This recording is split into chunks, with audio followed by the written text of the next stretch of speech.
The brakes on the El Camino are scary, and that's not exactly confidence-inspiring when I'm trying to haul it down after a pass of the drag strip. Plus, it makes it really hard to stage the car. So we're going to take care of the entire brake system, front to back, and convert it over to a manual brake setup, including line locks, because it's a drag car. It should have line locks, plus it'll make it a lot easier for things at the track. I got a pile of parts over here. Let's get started. So I'm going to be starting with the rear brakes because, frankly, I don't like doing drum brakes and I want to get them done and out of the way.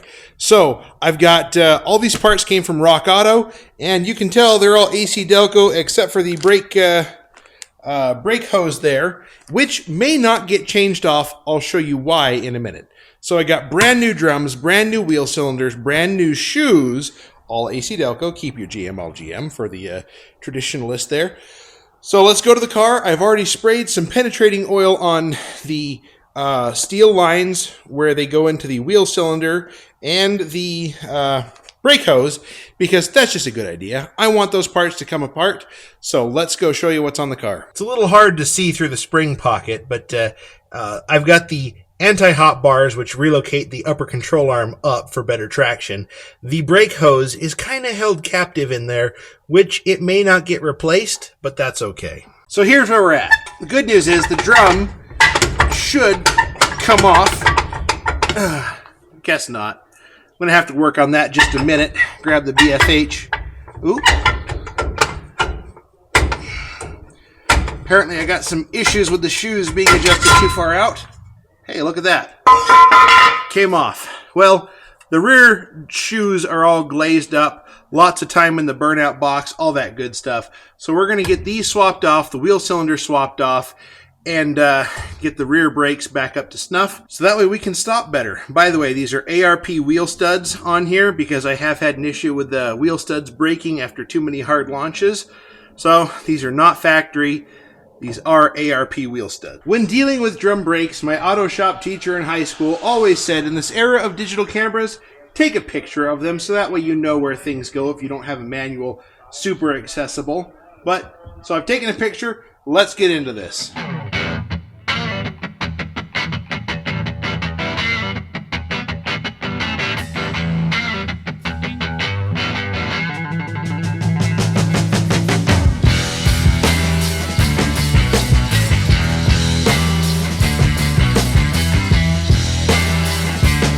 So if you've never messed with these GM rear wheel cylinders like this before, there's a retaining ring with two little fingers. There's also two little slots that are on the wheel cylinder. To get this off, you basically have to spread the ears apart and the wheel cylinder pops out. So I use two small Phillips head screwdrivers, one on each side, tap them in with a hammer, and a couple more taps and the wheel cylinder popped right out the front. So, I mean, they go down, a fair ways. So, tap those out. Tap in a couple of small Phillips head, pop them off. I'm sure there's a better tool for this. Anybody who's worked on these truly from the 80s in service capacity probably has a better idea how to do this than I do.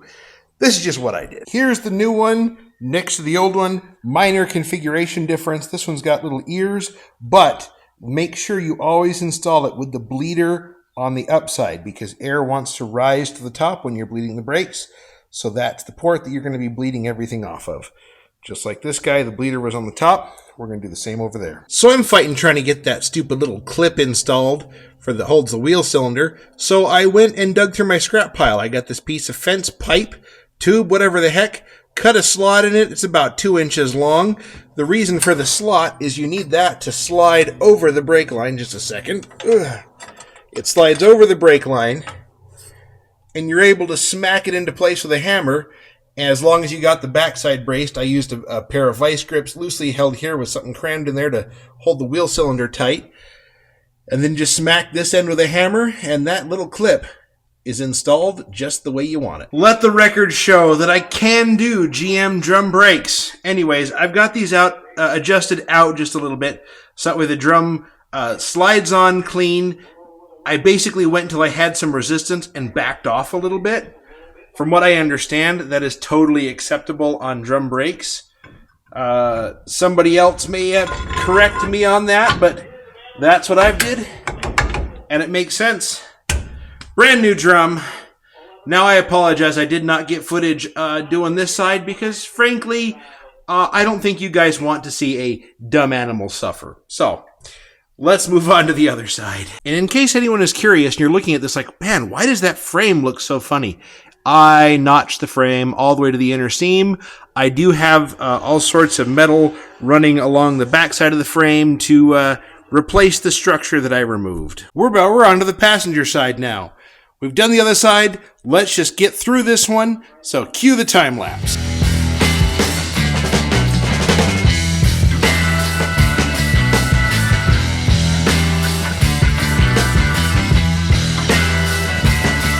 So now that it's apart, we're going to put the wheel cylinder back in with the handy dandy wheel cylinder clip installer 1000, 1.0. Pick your title anyways. Here we go. I'm going to brace up the wheel cylinder on the outside after I get a couple threads engaged. That way I know everything's running true. And we'll smack that clip in. You know, you do one, and the second one is just so much easier. I don't do GM drum brakes. I don't do drum brakes very often anyways, but I have done all four on the 65 Buick Riviera behind me, but that's a story for another day. You can go check that in the Riviera Resurrection playlist. So I'm going to get this adjusted out, just, diddle the adjuster a little ways until I get the right drag on the shoes, and we're going to be good to go. Also, I did notice I do have an axle seal that's a little weepy. I'm not too worried about it because the 7.5-inch 10-bolt is going to go away in the not too distant future, hopefully, and it's going to get replaced with a 9-inch. But anyways, to get racing now, I got to have brakes that actually stop the car so I can race a second time. Moving on to the front brakes, it gets a little bit easier because disc brakes are easy. I've got a set of remanufactured calipers, not new. Remanufactured is very important in this case because the original style calipers were a low friction, quick take up something or other. And what that means is they're not going to work with the manual brake master that I have. So when they get remanufactured, they just get rebuilt to normal caliper specs. So I have a pair of remanufactured calipers. I have a new pair of the Sunsong brake lines for the front. Still have the one on the back. Haven't decided if that's going to go on or not. And I also have a new set of AC Delco semi-metallic brake pads.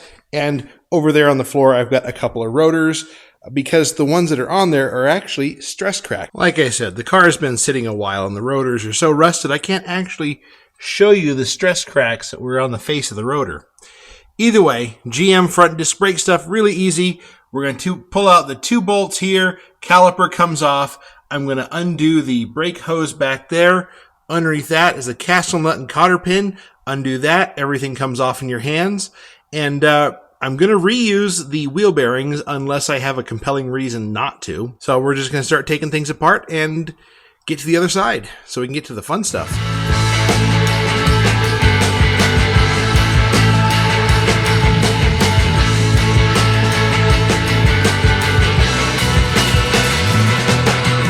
With the bearings greased up, I'm going to grease up the races, throw some extra grease in there for good measure, and get this slid back into place. Now with that in place, I've got the caliper. Make sure you put on the new caliper that matches the old one.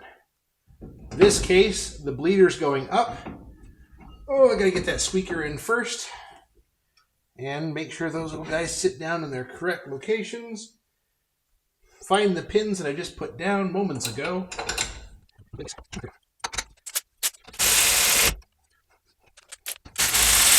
Next up, I've got the brake line.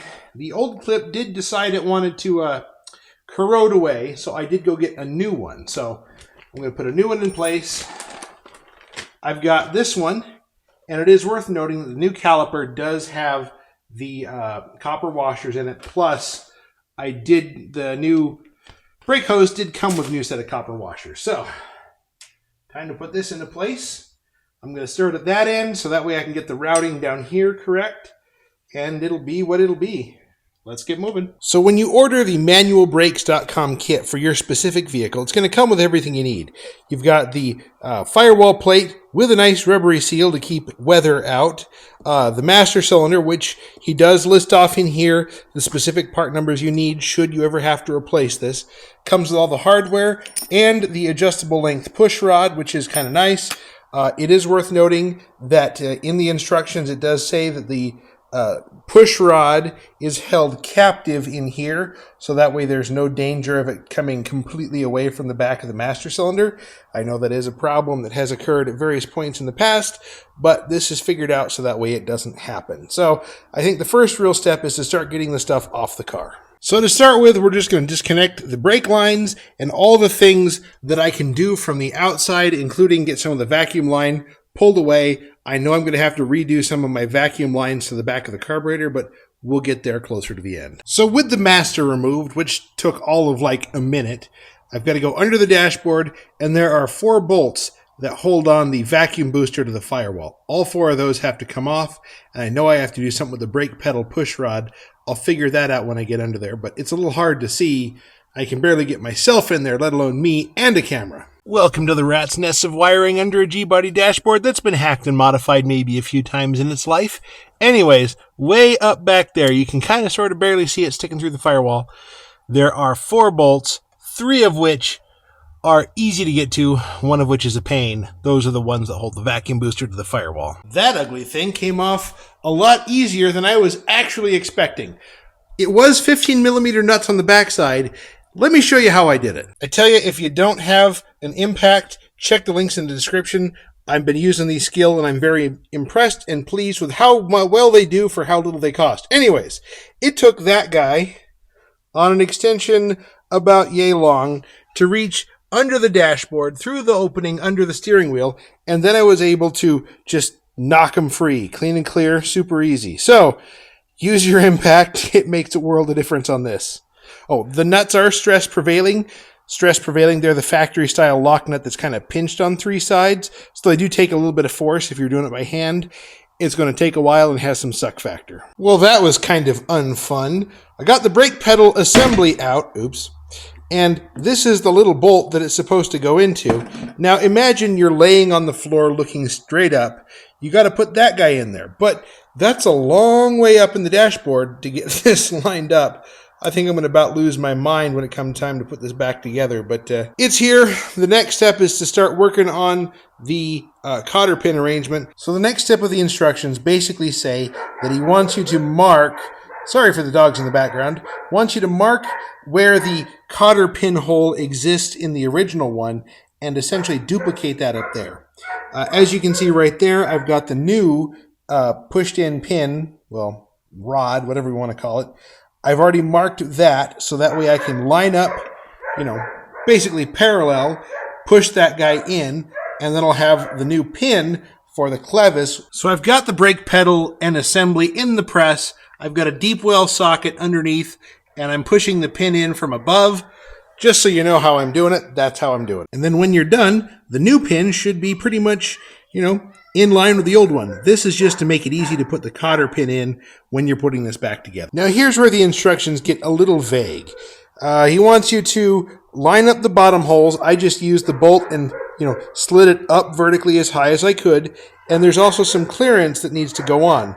I've used the black Sharpie just to highlight the area, so that way I know how much needs to be trimmed. This is so that the alignment of the new master cylinder, right there, lines up correctly with the clevis. And you can see the leftover black Sharpie there on both sides. That's how much I've got to go remove with the Dremel or die grinder. After going after it with the Dremel for a minute, I'm left with holes that now match the holes in the plate. Now the instructions now say to take the adapter plate and come over to the firewall, and you're going to want to adjust the top here by about 1/16 of an inch. So now that the firewall is clearanced, I'm getting the push rod mocked up so that way I can test clearance against the master cylinder. And you put everything together, thread it all in, tighten, move the jam nut as far inward as possible, tighten the push rod into the clevis, as far as possible, and you want to loosen up the brake light and or cruise control switch as far back as possible, so that way you have all of the travel that way that you can get. Okay, we're looking at this whole thing upside down. You want to unscrew the brake light switch as far back as possible without it coming disengaged.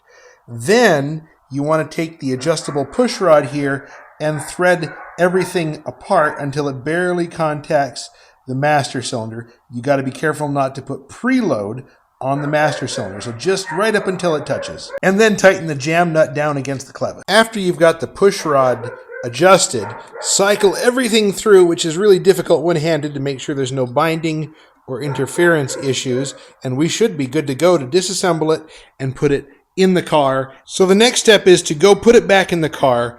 That's the bolt that was that came down vertically right there, way the heck up there. I've taken the brake light switch out, so hopefully I won't lose my mind near as much, but I'm not expecting much on this. So, well, it went on, and I apologize, there's not much footage of this. It took an extra pair of hands, and all you'd see is the back of my head or my shoulders or the bottom of the dashboard, depending on which side I'm working on. But ultimately, the push rod where it goes onto the pin was a pain in the butt to get on, and it took a flat blade screwdriver, lots of wiggling, lots of prying, and it finally popped right on. Cotter pin popped in like it's supposed to. And then we just went ahead and bolted everything down nice and clean, so it's real good and solid now. I know that I have not bench bled the master cylinder. That's because I'm doing all of the fabrication and fit work before I go putting fluid to it, because frankly, I don't like playing with brake fluid that much. So the next step is the line lock. I'm going to start looking at positions, and also the manual brakes kit does come with the correct adapters for the original style brake lines in the right places. The rear port handles the front brakes. The front port handles the rear brakes. Don't say that too many times, you'll get lost too. So I've done some digging on whether or not to put this thing ahead of or behind the proportioning valve. Now, the proportioning valve is just there. Basically, it's an electrical switch that shows the brake pressure is proportional to one side or the other, meaning you've got pressure here and pressure here. It doesn't throw up the brake light on the dashboard. But if you don't have pressure here and pressure here, it throws up the light. So that's what makes the proportional valve the proportional valve. So because I do race this at a lot of NHRA sanctioned tracks, and that's the plan I have in the past, I will be going forward, the NHRA rule says that if a proportioning valve is in place, the line lock must be placed after the proportioning valve. So, which means this is going to go down on the frame, which is the hard way to do it, and I'm not exactly looking forward to it, but I'm going to climb under there and start looking. So I saved you a time lapse of me just looking at stuff. The line lock is going there, not where I expected it to, and also the routing is completely different than I expected, but I just started putting things together, and that's where it worked. So it's going to go directly under the master cylinder. It does come up off the proportioning valve, up to the line lock, and then back down with that T to the each side of the front axles there. So that's how we're going to run it. And I'm going to go put some Teflon tape on the line lock itself, so that way we can get the fittings tied up and start getting this project wrapped up. So with the line lock in and bolted down on a panel that I just made out of aluminum, it was a piece of aluminum angle, it's bolted down. I'm going to leave you off here because I've got several hours of brake bleeding to do, which is a very slow process. If you've done it before, you know what I mean. So stay tuned. Next time you see this car, we'll be talking about either bleeding the brakes and how it goes on the road. So stay tuned. There will be more on this one. This is from manualbrakes.com, is where the manual master cylinder and conversion kit came from. Check it out. There will be links in the description to all the stuff. Thanks for watching. We'll see you later.